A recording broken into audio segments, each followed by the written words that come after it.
साथियों के द्वारा ग्राम तिरसोट में भारतमाला रोड के विरोध और रेलवे के विरोध में जो सर्वे करने आए हुए थे वहाँ पर प्रशासनिक अधिकारियों द्वारा, और उसके लिए हमारे कुछ साथी वहाँ पर आकर उनको जानकारी दिए, संवैधानिक जानकारी। जैसा कि आप लोगों को पता है, 5वीं अनुसूचित क्षेत्र में होने के नाते ग्राम सभा की जो महत्वता है और जो हितग्राही है या जो प्रताड़ित किसान है उससे अनुमति लेने की जो बाध्यता है शासन की या 5वीं अनुसूची के तहत में संवैधानिक दायरे में, उसकी जानकारी देने के हमारे साथी लोग आए थे। और उस पर शासन प्रशासन के द्वारा पुलिस बल लेकर के और हथियार के साथ बंदूक से लैस होकर के ग्रामीणों के पास आकर डराने धमकाने जैसी स्थिति लेकर के आया गया। उसके सपोर्ट में हमारे दो साथी आए, माननीय रूप नारायण एक्का जी और सुनील खलखो जी, और उनके द्वारा जो भी संवैधानिक बातों पे हुआ, आपने भी वीडियो देखा, कई लोगों ने वीडियो को देखा, उसमें इस तरह का चर्चा किया गया कि आप नहीं पढ़े हैं, कुछ ऐसा हुआ है कि संवैधानिक बातों को रखने का अधिकार हमको आर्टिकल 19 संविधान में देता है, उसके भी छीनने का काम यहाँ के शासन प्रशासन कर रहा है। और उसी तहत में हमारे जो दो साथी हैं जिनको जेल में अंदर रखा गया, और उसको ऐसा रखा गया जैसे कि कोई भागता हुआ, या ऐसा स्टेटमेंट आया कि ये हमको सीतापुर में पकड़े जा कर के। वो आपके सामने थे 29 तारीख को, आप उसको उस समय दे सकते थे, लेकिन 5वीं अनुसूची के तहत में भी आप इस बात को ना मानते हुए, जैसा कि हमारे साथियों ने कहा है कि ये आदिवासी इलाके में 5वीं अनुसूची की रूढ़ी प्रथा का जो विधि का बल है, उसके तहत उसका विरोध करते हुए आप शासन प्रशासन के लोग उनको, दो लोगों को गैर कानूनी तरीके से, गैर संवैधानिक तरीके से उनको FIR करके उनको अंदर किया। इसी के विरोध में ये धरना प्रदर्शन आज है। आने वाले दिनों में और रैली होगी। आज आपके सामने में बहुत कम लोग हैं, पूरे के पूरे छत्तीसगढ़, पूरे आदिवासी इलाका खड़ा जब हो जाएगा तब समझ में आएगा।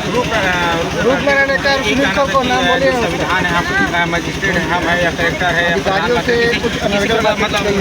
क्या उसे मानते हैं? बात किया गया 5वीं अनुसूची में जिस तरह से आपने अब सुना होगा, यहाँ पर रहे होंगे तो वहाँ पर सिर्फ 2 लोगों को आने की अनुमति है, जो कि आए ग्राम सभा में आके बैठ के बात करें, उसका विरोध नहीं है। लेकिन रूप नारायण जी ऐसा नहीं कहा है, उन्होंने बताया कि 5वीं अनुसूची में आप संवैधानिक तरीके से आइए और संवैधानिक तरीके से आप इस कार्य को आगे बढ़ाइए। वो अपने आप खुद न्यायालय मान रहे थे, तो क्या मतलब न्यायालय? न्यायालय यहाँ की ग्राम जो हमारी है आदिवासी पंचायत है, यही खुद अपने आप में न्यायालय है। आदिवासियों के जो पंचायत है वही न्यायालय है हमारे लिए। 5वीं अनुसूची के तहत अधिकार हमारा, संविधान के तहत में अधिकार हमको मिला हुआ है। जो विकास हो रही है, क्या विकास की आप चाहते हैं कि जो रेल है, विकास होना जरूरी है, लेकिन विकास के नाम पर विनाश जो हो रहा है उसके लिए आपके पास कोई जवाब है?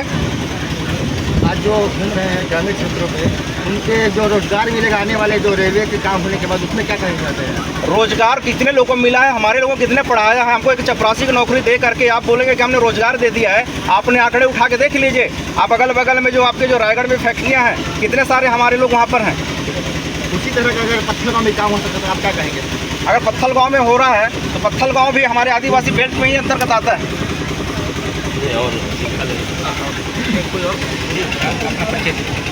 मैं अरविंद कश्यप, वर्तमान में भारत मुक्ति मोर्चा का कार्यकारी प्रदेश अध्यक्ष हूँ, और यहाँ पर आज यह धरना प्रदर्शन किया गया। ये जो पत्थल गांव एरिया में जो तिरसोट गांव है, वहाँ के ग्रामीणों के द्वारा रेलवे लाइन जो सर्वे हो रहा है, उसमें ग्राम सभा और न ही उनसे सहमति किसी भी तरह से जो उचित प्रक्रिया होनी चाहिए थी वो नहीं की गई। ग्रामीणों का पहला जो विरोध करने का जो मकसद है या विरोध करने का जो बात है वो वहाँ से। अब जब उन्होंने विरोध करना शुरू किया, पहला दिन विरोध किया, दूसरा दिन विरोध किया, उसके बाद शासन प्रशासन के द्वारा पुलिस बल लेकर हजारों सैकड़ों की संख्या में लाया गया। तो कहीं न कहीं यहाँ के आदिवासियों का जो स्वायत्त शासन जो दिया गया है 5वीं अनुसूची, उसका कहीं न कहीं हनन हो रहा है।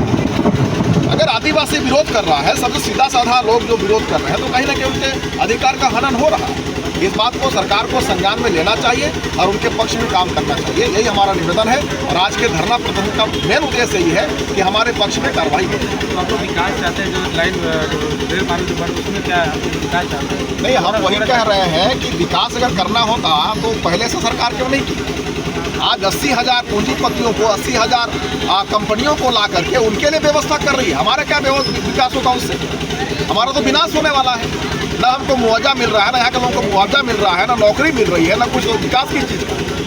छत्तीसगढ़ सरकार द्वारा अनेक योजनाओं की लाभ मिल रहा है, इसमें मैं वही सवाल कर रहा हूँ, 80,000 कंपनी को ला करके आप जो रोड बना रहे हो किनके लिए बना रहे हो? क्या हमारा साइकिलें चलेंगी उसमें? मोटरसाइकिलें चलेंगी? वो तो कंपनियों की गाड़ी चलेंगी, हमारा कुछ नहीं चलने वाला है।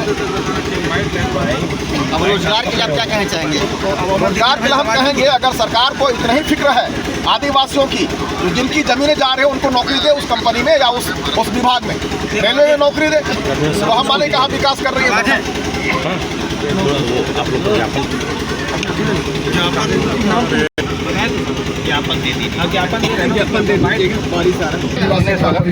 लेटर पैड पर दिया जा रहा है। आने दीजिए ज्ञापन ले ली हो। आप लोग ज्ञापन दीजिए। चलिए ना पीछे को ये दोनों फिर ले लेंगे। आने बैग हो जाइए सब जगह दीजिए ना, जगह सबका आ जाए।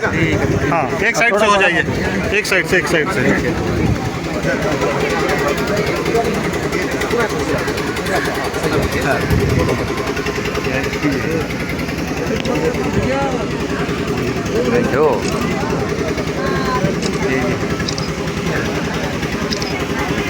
हमारी राज्यपाल आप फोटो खींचे भैया, इसका फोटो खींचे मेरे में डाल दीजिएगा। ठीक है, हाँ वो डाल दीजिएगा। स्माइल करने के लिए बोल रहे हैं, आदिवासी चले जाए, स्माइल करने के लिए बोल रहे हैं, ये कौन चलेगा? ये सोच रहे हैं कि हम 2 लोग को या 4, 5, 7 लोग को अगर हम जेल पे डाल दें तो इस मूवमेंट को हम उनके दिशा से हम भंग कर देंगे, तो ऐसा नहीं होने वाला है। और ये जो विरोध की जो बातें हो रही, रेलवे लाइन की विरोध या भारतमाला की विरोध की बातें, तो हम विरोधी नहीं हैं, लेकिन उनकी मांगे क्या है, उनकी पक्ष की क्या क्या ज़रूरतें हैं, उसको शासन प्रशासन को मानना चाहिए, विचार करना चाहिए। आगे चल के मतलब बिना सहमति का आती है सर्वे करने के लिए, तो विरोध होगा?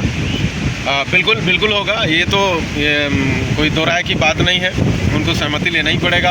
और विशेष करके जो आदिवासी जो एरिया है 5वीं अनुसूची के अंतर्गत आता है, तो उनसे सहमति तो लेना अनिवार्य बनता है शासन प्रशासन को। जी भैया, तो आज का धरना प्रदर्शन में क्या निष्कर्ष निकला, क्या संदेश दिए लोगों को? आज का ये जो धरना प्रदर्शन था, देखिए आप कार्यक्रम बहुत सारे देखे होंगे और बहुत सारे पार्टियों के कार्यक्रम आपने देखे हैं, लेकिन ये जो आज के आंदोलन में जितने लोग आए थे ये आंदोलनकारी हैं, ये स्वाभिमानी लड़ाई का हिस्सा था। और आज के कार्यक्रम भारत मुक्ति मोर्चा और राष्ट्रीय आदिवासी एकता परिषद के बैनर तले हुई है। और हम राष्ट्रीय अध्यक्ष माननीय बामन मिश्राम साहब के प्रति भी धन्यवादी हैं, जिन्होंने एक गाइडलाइन जारी किया और पत्थल गाँव में चरणबद्ध तरीके से आंदोलन करने का उन्होंने इस प्रकार से हमें सहमति प्रदान किया। और हम 1 मई को कलेक्टर महोदय को ज्ञापन सौंप चुके हैं। अभी आज 3 मई है। ये धरना प्रदर्शन का कार्यक्रम था जो शांतिपूर्ण तरीके से संपन्न हुई है। हमने बहुत सारी मांगों को रखा है, बहुत सारी वक्ताओं ने अपनी बातों को कहा है।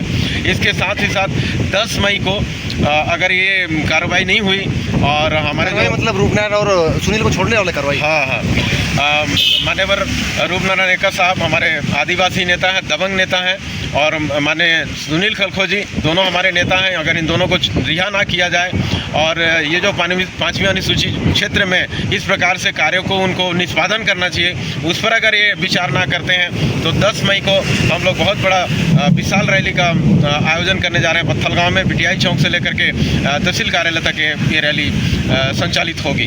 जी, दोनों के ऊपर कौन कौन से धारा लगी है भैया, उसके बारे में बताइए। धारा तो देखिए जो भी लगे हैं अभी मैं आपको बताना चाहूँगा। जैसे विशेष करके उन पर जो धारा लगाई गई है 121 और 121 का 132 और 221 और 223, ये भारतीय न्याय संहिता BNS के तहत 2023 की जो कानून बनी उसके तहत इनके ऊपर कार्रवाई उन्होंने किया है। जी, तो ये जमानती धारा है कि नॉन जमानती? ये जमानती धारा है, इनकी जमानत होगी। तो जमानत के लिए अर्जी लगाए हैं आप लोग?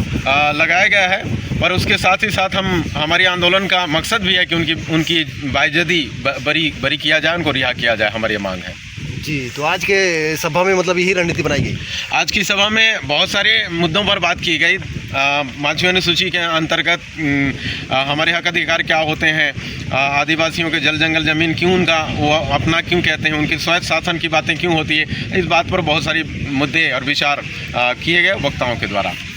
जी, अगला आंदोलन मतलब 10 मई 10 मई को बहुत बड़ा विशाल रैली का हमने आयोजन किया है, जो BTI चौक से लेकर के तहसील कार्यालय तक वो आएगी।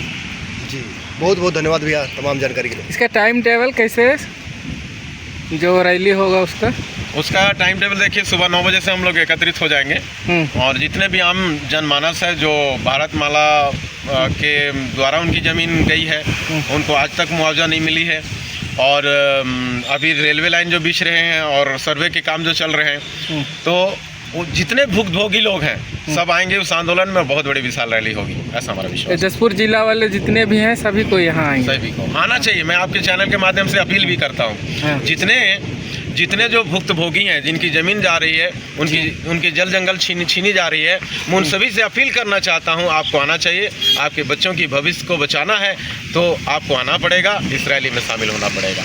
जी, थैंक यू।